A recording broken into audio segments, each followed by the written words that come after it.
All right, welcome to another Quick Served, brought to you by our friends at Oslo Sleep Buds. Jon Wertheim, as he is all the time, front and center in all the action. JW, how did you see that match today between Krejcikova and Paolini?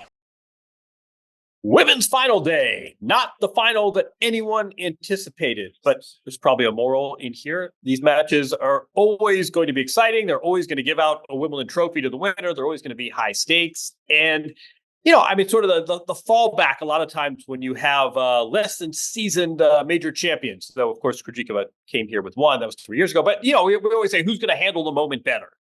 And I think there was some truth to that. For the first 25 minutes or so, a lightning quick first set. Barbora Krejcikova looks like the player who won a major. And Paolini looked like the player who honestly had never won a grass court match before this year. And then quickly took a bathroom break, flipped the script, and then it was Paolini time. And she came back wearing that smile of hers. And she looked like the player who came in form, who had some confidence that really seems to have have crystallized and calcified as she wins more and more matches. 6 weeks removed from getting to the final at Roland Garros, she was that match against Iga, she was just beaten by a superior player. Today, she really competed. Second set, she won 6-2. Crowd is into it. Crowd really fell in love with Jasmine Paolini, 3 syllables. And then in the third set, just a tight set, sort of who wanted it more. And Krejcikova got a break, stepped up to the line at 5-4, needed a few match points, but closed the door. You look at the stat sheet, nothing really jumps out at you. I mean, this was a fun match of contrast. These players actually were born like 3 weeks apart, so it wasn't as though one was much more seasoned than the other. But in the end, the player who won one major, made that passage to a second major into the Hall of Fame. Again, I mean, this was sort of a straight, that we'll be getting to Carlos Alcaraz against Novak Djokovic. This match did not have the level of dimensions that matchup will, but fun final. Barbora Krejcikova into the Hall of Fame with her second major. Yeah, no doubt, Hall of Famer. Probably had a decent case when you combine singles accomplishments with the doubles accomplishments that she's had even before this match. This is signed, sealed, delivered. Put her in. I get a vote. You don't even think twice. I'm guessing most other people with a vote probably feel the same way. So congrats to Barbora Krejcikova over Jasmine Paolini. From where I was sitting, it felt like a nervy final, right? It felt like the third set Paolini. You were in the other matches, right, against Navarro, against Vekic, it felt like she was just getting more stick on the ball, was dictating more rallies, was opening up the shoulders a little bit. And today it just felt like it was one-way traffic. It was on the racket of Krejcikova, basically depended on if she was hitting her spots and was hot on her serve, then she was dominating play. Her serve took a little bit of a break in the second set, and Paolini was able to kind of manufacture a set win. And then Krejcikova steps to the line at 5-4. She made like 7 or 8 kind of bad unforced errors that game. I mean, we all get nervous. It was very, very apparent, and Paolini misses second serve returns when she knows her opponent is trying to serve out the match and is nervy. It just felt like someone was trying to get over the edge. But listen, I don't think either one played as well as they had the previous 2 rounds. I think they left their best stuff before this final. But listen, it's a race. It's a race to 2 sets. It's a race to the finish line. Krejcikova got over it. Second time, when you have the resume where you've won that much in doubles, mixed doubles, and oh, by the way, I've won on 2 different surfaces in singles as well. Just really, really impressive stuff from Krejcikova. I think, a heartwarming story with her paying tribute to her former coach, Yana Novotna, who we saw famously fail at this event, up 4-1 in the third, and then triumph later in 1998. It was just a nice story. It was nice of us to remember one of our former champions who is unfortunately no longer with us. Jasmine Paolini has a lot to be proud of, and now it's going to be interesting to see looking forward. Is this going to be the golden time of her career? Gosh, you remember those 6 weeks where I made 2 Grand Slam finals? Or is this going to be something that's sustainable? In 2 years, are we still going to be talking about her as a top 10 player? irrespective of where it goes from here, the joy with which she plays, every single player who's 23 years old and doesn't know how far they can go, there are a lot of examples in women's tennis now that the best could be ahead of you. Contrary to maybe the 1980s, 1990s, and 2000s, where you kind of knew where someone was going to be in women's tennis by the time they were 23 or 24 years old, and sometimes they were retired by that age. You look at Jess Pegula, you look at Paolini, there's so many examples of extending careers and your best results maybe being at 28, 29, 30 years old. So I think these are great stories. Krejcikova, if we forget about her in the conversation again, then shame on us, is basically where we're at with this. But credit to her. When she made her first serves, she won. She dominated. She was going to get enough looks at Paolini's serve, but she completely controlled the course of that third set with her serve. Let me throw a few things at you. Yep. First of all, we said when we did our draw show, our ill-fated draw show. Yep. I think we both sort of said. I remember which of us said this. We said that any of 30 players could win this event. Barbora Krejcikova was seeded 31, so we sold ourselves short. You know, also just random factoid, in her first round match, she was an underdog. She was an underdog in her very first round match of Wimbledon. Pulls through that and goes on to take the title. But no, I think I like your point about, you know, they're both 28 years old, and a lot can happen in a tennis career, and it doesn't take. This is one of the beauties of our sport. It doesn't take much for to change your fortunes. I have a great line. I will quote someone, an A. Agassi, who I've had the good fortune of spending some time with today. And he said, one of the things about tennis, he said he once asked Carl Lewis, how do you pass all these guys late in the race? And Carl Lewis said, I don't pass anyone. I just do my thing and they fade. And I think there's a lot of wisdom to that in tennis. And I think we saw that today, that it wasn't necessarily a question of who's going to surpass whom. It's just sort of who's going to get to that baseline level. And you only have to beat one other person. And if they fade and their level drops off, you end up as Wimbledon champion. So, yeah, I mean, this was a weird tournament on the women's side. And in the end, you know, I can say, look, at the end, you got a player who reached the final of the previous major, and the winner is somebody who already won a major. So given all the combinations and permutations, it wasn't that weird. But yeah, this was a wide open field, and number 31 ended up taking the title. Yeah, we can't act surprised when we had a final that nobody predicted, when we said, you know, during the show, and everyone kind of agreed that this was wide open.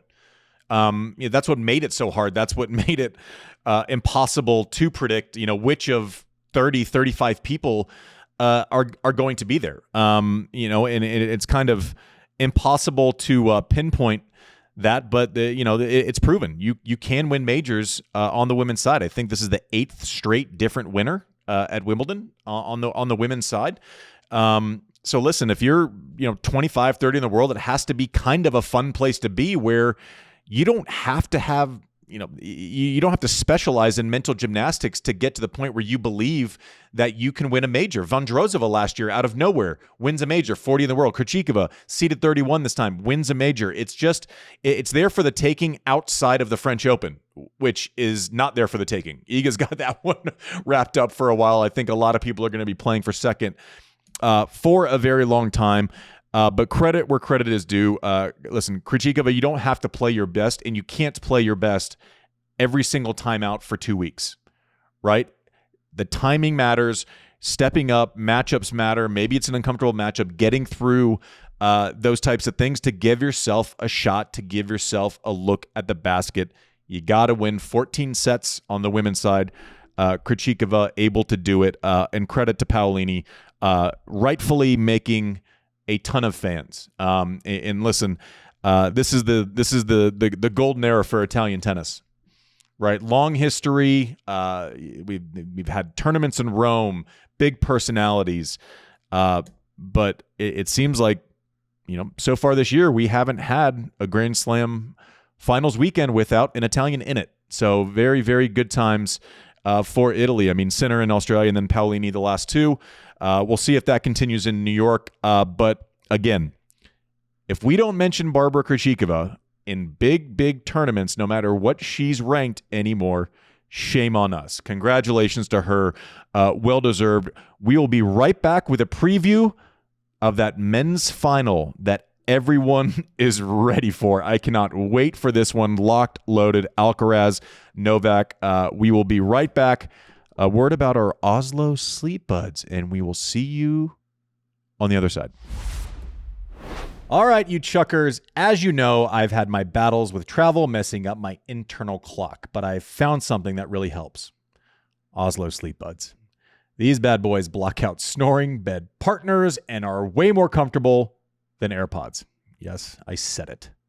You can easily side sleep in them. With over 10 hours of battery life, they block out noise like a dream and come with specially designed noise masking tracks to help you sleep soundly. I prefer, that's right, the Babbling Brook. Turn the Bluetooth on. You can stream anything, turn Bluetooth off, and they'll still play those masking sounds. They even have a built-in alarm to wake you up without disturbing your partner. And here's the kicker. In an upcoming update, they'll detect when you've fallen asleep and automatically switch from streaming to noise masking. Plus, full sleep tracking and analysis are coming soon. Right now, you can save up to $120 if you pre-order them through our website, oslosleep.com. Don't you dare miss out, you chuckers. All right, we are back with Quick Serve presented by Oslo Sleep Buds. Thank you for listening. And now we get to preview the heavyweight fight. Novak and the Chuckster on the heels of their epic, one of the best Wimbledon finals of all time. It seems like Wimbledon, more so than maybe any other major, has the ability to just create these iconic matches in the biggest moment, right? You think of all the five setters with Rafa and Fed, Novak and Fed. Then you come forward to last year's burn with Alcaraz and Novak. I just went back and watched some of the highlights from last year.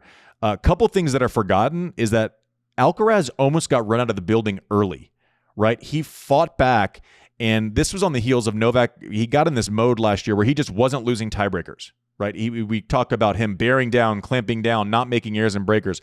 Alcaraz is down 5-0 in about 12 minutes in the final last year, and you're going, is he over his skis on this surface with Novak? Just hangs around as he does. He's so good at competing and breaking when he needs to, and it's weird. Like, he seems mortal, but then all of a sudden he turns into superhero mode, and these ebbs and flows. Imperfect. It goes in waves. Wins that second set breaker, completely flips the match. I mean, we were literally at 90 seconds away from this looking like it was a rout. Chuckster comes back, outplays Novak in the fifth set. The fifth set was it was the basically, I think it was the introduction, and I know he won the U.S. Open the year before, but that was the introduction of, like, I maybe we're looking at another icon of tennis with the way that he was able to level up in that fifth set. Watching it back, opening up the shoulders. He's one of the only guys on earth that mid-rally can open up the shoulders and really wound Novak with pace. You do not see that very often, right? Even with Fed, even with Rafa, you feel like they have to work 2, 3, 4 shots to get control of the rally to finish off Novak. Alcaraz was just letting it fly on the forehand side last year. I got to think he does more. What are you looking forward to most in this matchup, JW? Some of it is just the X's and O's when these guys play. Some of it is just, both of them are well aware of what's at stakes here. They know this is generational. Novak comes into this. We talked about 37 years old. I mean, Carlos Alcaraz is closer in age to Novak's kids than he is to Novak. I mean, I think we're not even talking. There are all these topics we're not even talking about. So first of all, we've got this. We have a 16-year age gap, which is just goofy. We're barely mentioning that. We have Novak potentially playing to win 25 majors, eclipsing Margaret Court. We haven't even talked about that. This is Novak's first final of the season. So lost in all this talk is it's a pretty lousy, never mind the knee surgery. He hasn't had great results for the first 6 months of the year. This would be his first title of the year. I mean, it's just, there's so many angles to this. This is a rematch of last year, of course, and I don't know how much credence. I mean, I don't. You tell me. I mean, how much importance do you think it is? Same two guys, same court, same occasion, and last year the kid won. I don't know how much of that is an imprint. The one thing I do think about Novak is that he's looked really good, but in no fault of his own, he hasn't really had to like get his oil checked, right? He hasn't really had the same kind of tests that Alcaraz has had. And I wonder what happens when he doesn't get off to a 5-0 lead, but it's 5-all and this kid's really good and he's hitting his crazy Alcaraz shots and the crowd's into it. Novak really hasn't had that moment yet. But no, I mean, there are so many dimensions to this. Never mind, this is their first meeting this year. And I think they both know what's at stake. I think Novak obviously knows the history. He's talked about it. Oh, one more thing, by the way. If he wins this match, he will tie Roger Federer, and I think could make a very credible case for being the best grass court player ever.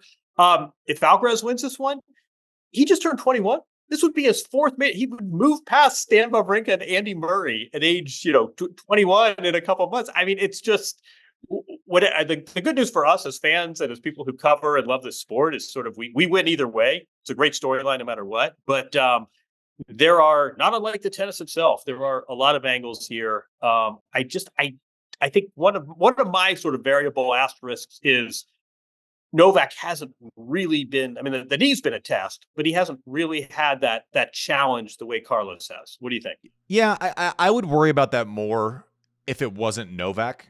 Novak's not going to see, like, Alcaraz could go out and play great and brilliant and win this thing, but it's not going to be something that Novak hasn't seen before, right? It's not as if he doesn't have that mental Rolodex of memories, how to go about things. One of the things that's going to be interesting is switching directions is harder with pace of shot, right? So the knee has been tested, but in every match so far, Novak has had the ability to hit it bigger than his opponent, right? To be set, to let balls go.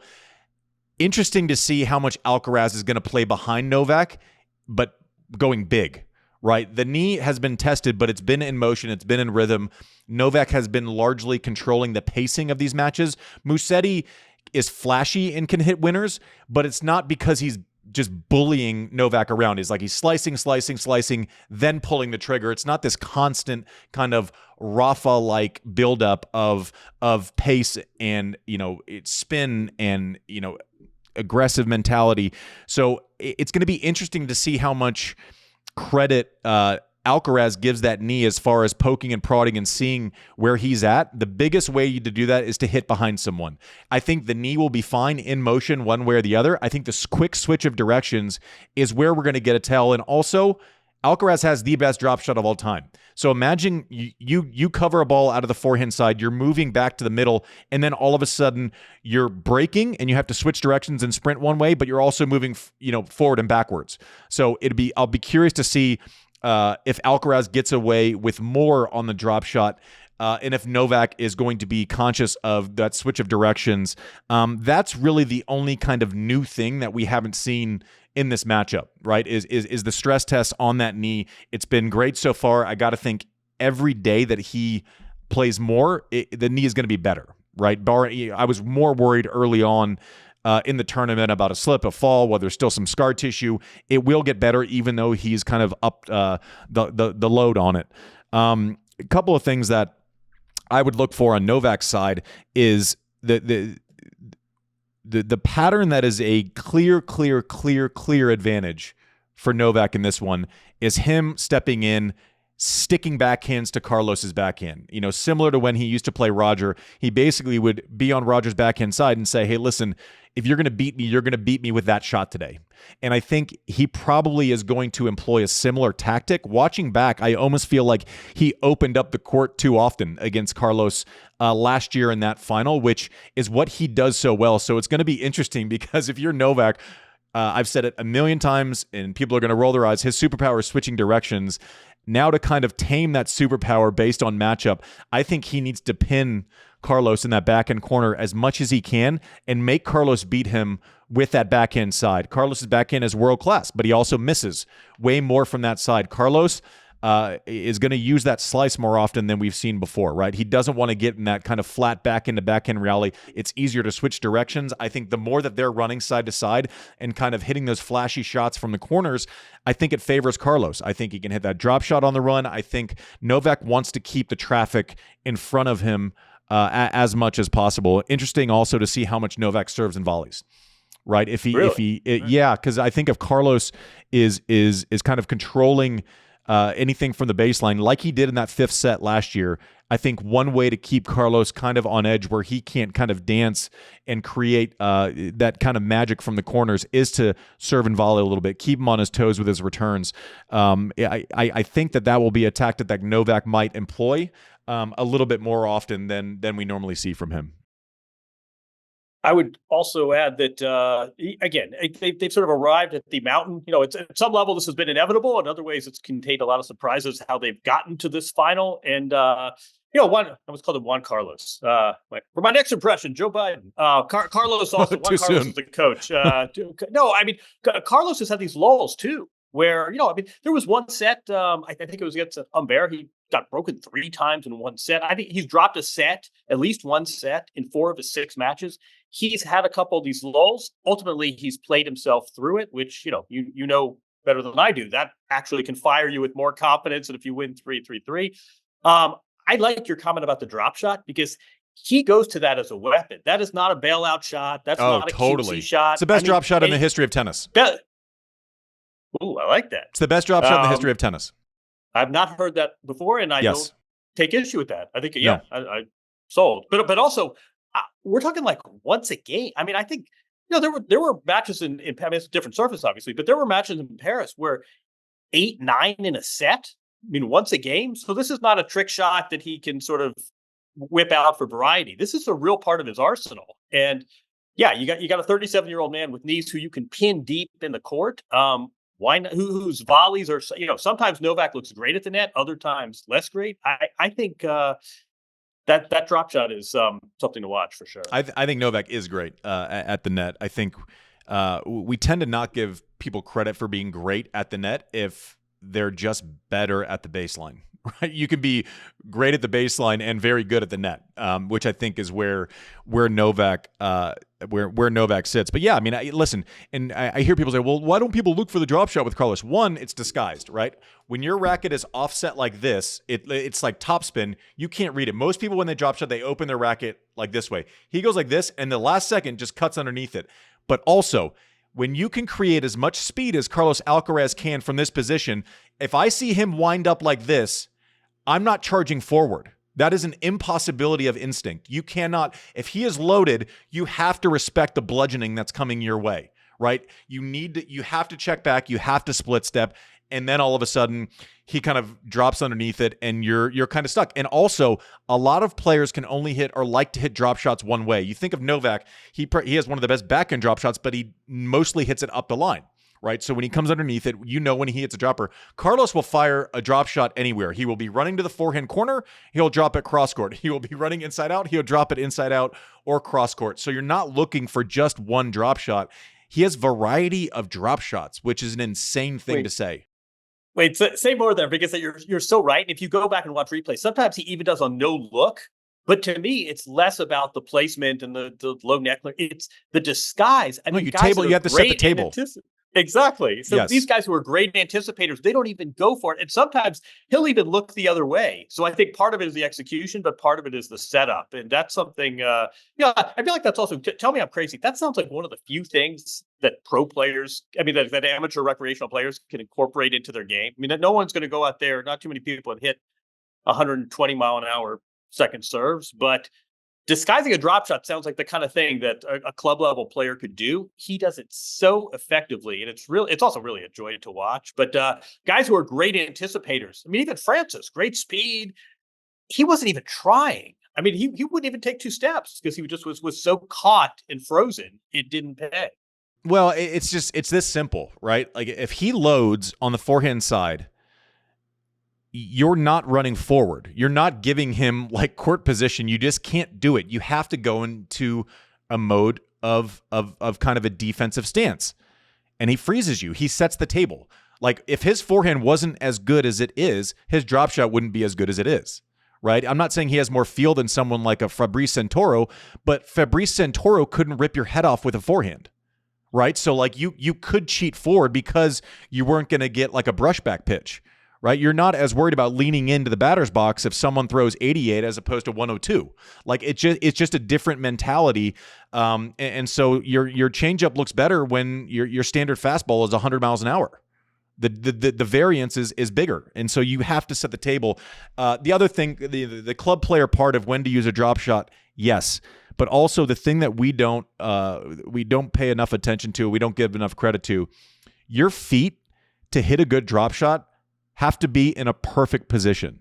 You can't be leaning, you can't be reaching, the ball can't get on you. Your feet have to be in perfect position to execute a drop shot. Even if you're on the run, if you're reaching, if you're off balance, you cannot hit a drop shot from those positions. It is a feel shot. Everything needs to be in place.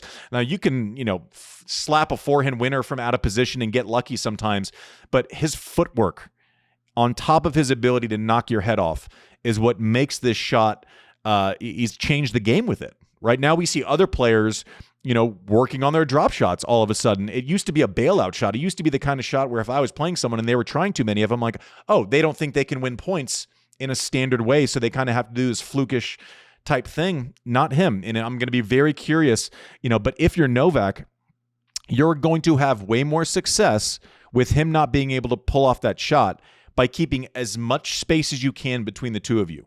And he's as good as anyone that's ever played on keeping distance. Like, he was the only one that was able to keep distance between himself and Roger, right? Roger had to attack him from a foot or two behind the baseline, whereas against the rest of us chuckers, he was a foot or two inside the baseline after he had wounded you a little bit already. Novak is a master of that. So that cat and mouse game with the space between the space between players is going to be a big thing to watch. And that's the constant chess match that I hope people pay attention to.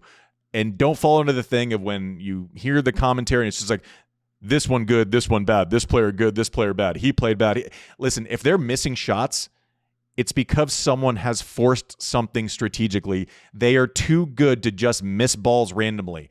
I could go out and play Mike Hayden in tennis and I would never miss a ball, ever in my entire life. Ever in my entire life. Bet. Ever in my entire life, because he can't do anything because he sucks at tennis, right? Like, I do. But it's a fact. These guys, the chess match is something that I cannot wait to see in real time. The adjustments, how quickly they shift from stock game. Listen, I have this idea going in. How quickly they adjust, how quickly they press the panic button, how quickly they switch things up. Do they go back to something 2 hours later? This is why I am just obsessed with tennis. It's why I was a fan long before I was a player, and now I'm back to being a fan. These are two artists doing what they do. The canvas is center court at Wimbledon. I cannot wait for it. Quick question for both you guys. What is one thing each guy's going to have to do to win? Alcaraz has to make first serves. John rightfully pointed out the ebbs and flows of his first serve. His service motion looks different this year. He's rounded out the bottom a little bit to create a little bit consistency. It used to be kind of like a jackknife straight up and down. What it's allowed him to do is get a little more action wide, right? He's getting a little bit of that tail on it.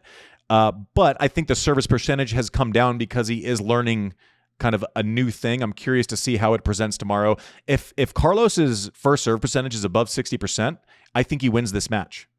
I think it's 61, 62%. He's getting enough freebies against Novak.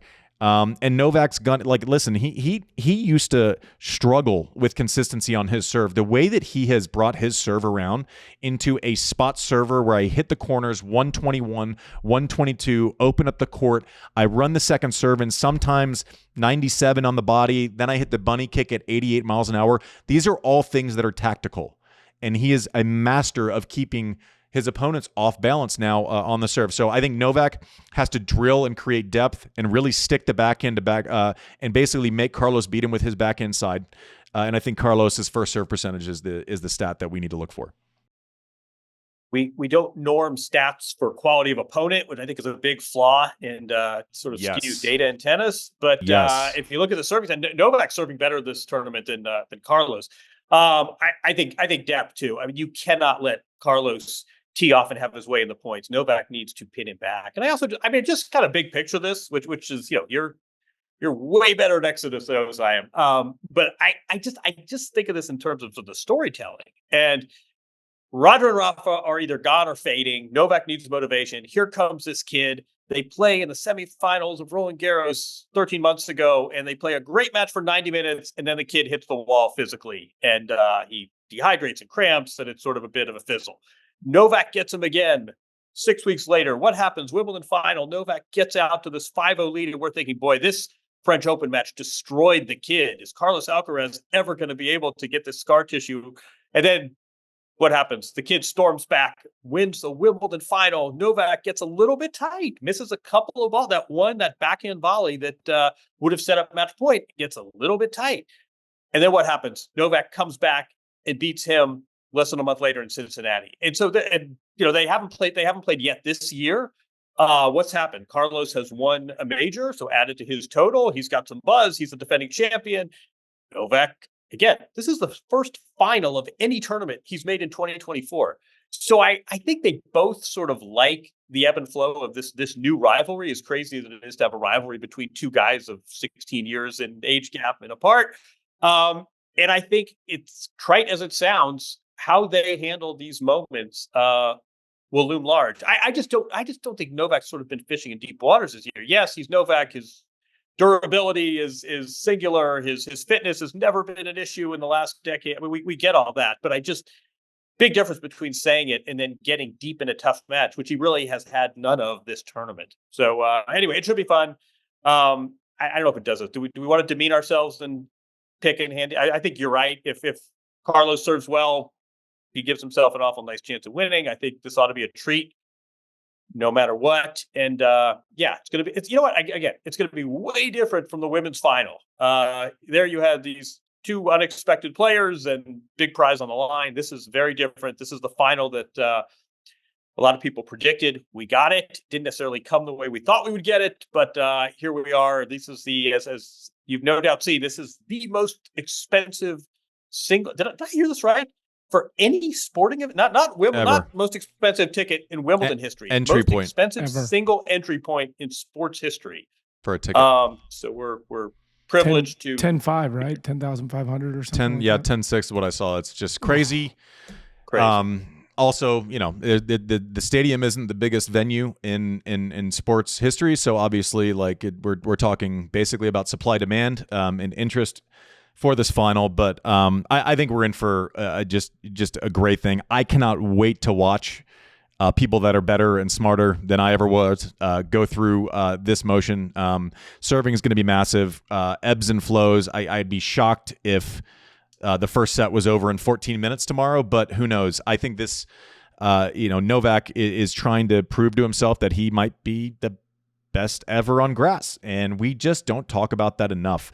37 major finals. If he wins 25 slams. Here's your homework for tomorrow, Jon Wertheim. How many players in the Hall of Fame haven't won 25 tournaments? And he might win 25 majors. The answer will be more than you think, is my guess, just blindly asking. So he's the same number of major finals as he has years on the planet. That's pretty good. He has more majors than Carlos Alcaraz has years on the planet. He's more majors than Carlos Alcaraz is years old. This is his. I don't know if we ever confirm this. I think it's his 75th major.